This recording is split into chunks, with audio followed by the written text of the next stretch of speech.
Hello বন্ধুরা, আজকে চলে এলাম গরমের দিনে মন আর প্রাণ ঠান্ডা করা একটা রেসিপি নিয়ে, কাঁচা আমের চাটনি। প্রথমে আমি আমগুলোকে খুব ভালোভাবে খোসা ছাড়িয়ে এইভাবে ভালোভাবে গ্রেট করে নিয়েছি।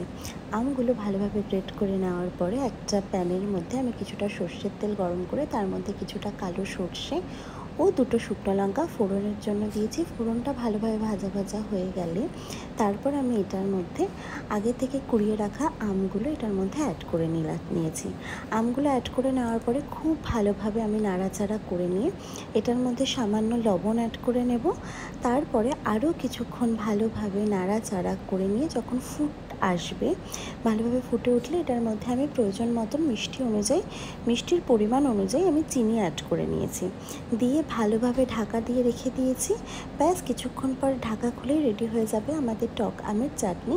তারপর আমি ওপর থেকে কিছুটা চিলি ফ্লেক্স অ্যাড করেছি। চিলি ফ্লেক্স অ্যাড করে নেওয়ার পরে আরও কিছুক্ষণ আমি ফুটিয়ে নিয়ে ভালোভাবে নাড়িয়ে চাড়িয়ে একটা কাচের পাত্রে আমি আমের চাটনিটাকে নামিয়ে নিয়েছি।